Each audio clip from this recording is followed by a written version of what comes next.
ทักทายสบายดีมื้อนี้จะพามาเบิ่งเบียร์กาแฟเนาะที่ว่ากำลังบ่งได้ประมาณ1 เดือนพี่น้องนี่หญ้าเต็มละหญ้าหลายขนาดเนาะนี่แม่นเฮาจะลกหญ้าออกจากทงพี่น้องอันนี้แม่นเบียร์กาแฟน้อยเนาะหรือว่าอาราบิก้าผักหอมจีนก็สิเกิดน้ำพี่น้องนี่แต่ว่าเฮาบ่ได้ใส่ปุ๋ยเนาะนี่เฮาจะใส่ฝุ่นเคาะเอานี่แม่นจะลกหญ้าออกจังซี่เนาะถ้าว่าหญ้ามันถั่วมันก็บ่ใหญ่มันก็จะเหลืองอยู่หั่นแหละ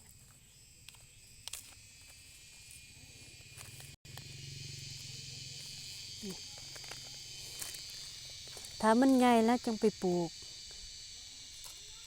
อันนี้เฮาก็ถ้าเฮาลกแบบลกเบี้ยที่ว่ามันเกิดเองเวลาเฮาไปปลูกมันก็จะเหี่ยวถ้าแบบนี้เฮาไปปลูกมันสิบ่เหี่ยวฝนบ่ตกก็สิบ่เหี่ยว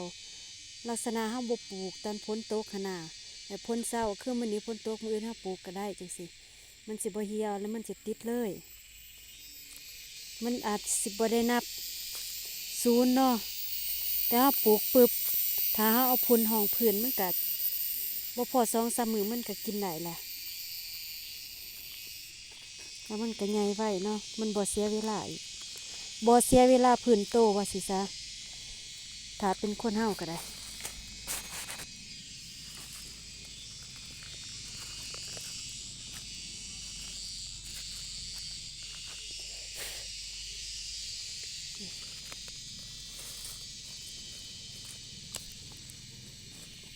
อันนี้เป็นเครือมันพี่น้อง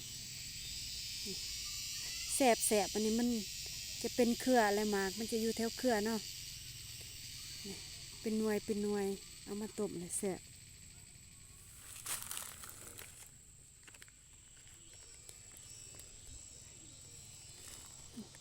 ถ้าเฮาลกท่านนี่หญ้าบ่ท่วมมันก็ใหญ่เลย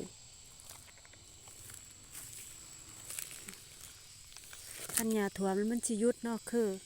2-3 นาน2 นานนั่นหญ้ามันท่วมมันก็เหลืองห้อยๆบัดนี้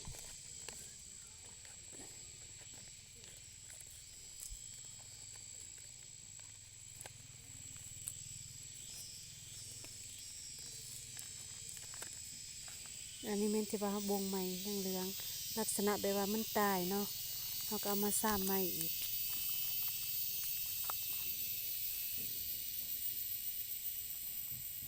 อันนี้แม่นกระเพกลางเนาะมันเกิดนี่ก็ตายอีกท้องนึงตายเรื่อยๆเนาะก็ต้องได้เอามาเติมอีกเรื่อยๆอันนี้เป็นตังเขาเนาะตังที่ว่าเขานั่งโลกเบียร์กาแฟพี่น้องง่ายๆ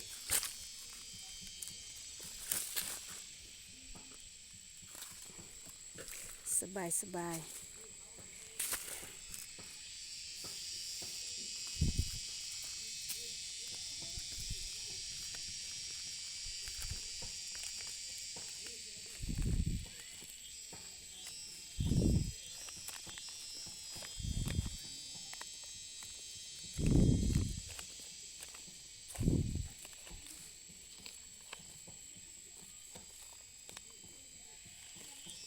โอ้เสียงตำแจวเนาะพี่น้องไว้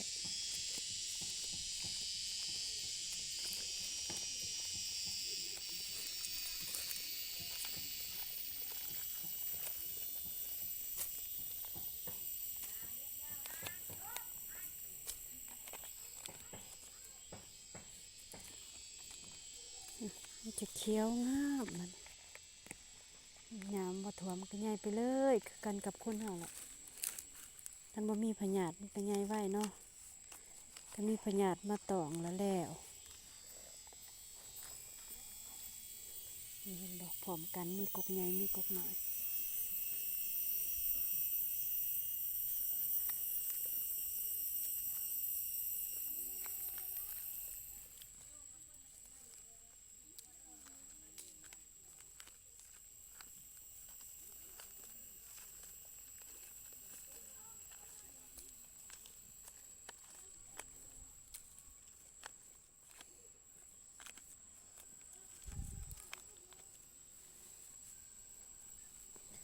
พออีกเดือนเราก็สามารถปลูกได้ละ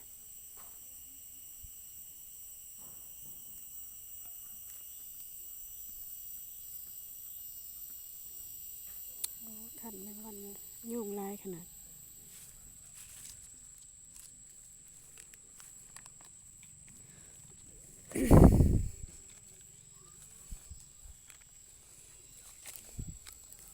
กาแฟงามหญ้าก็งาม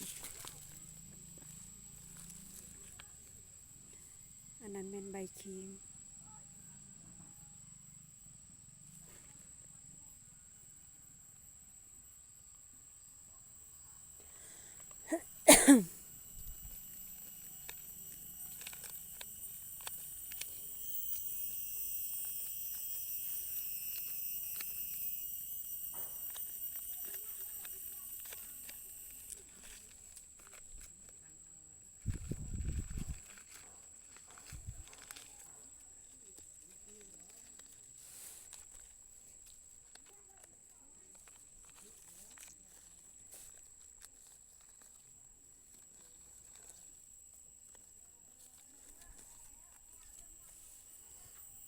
ป้ายุ่งลายขนาด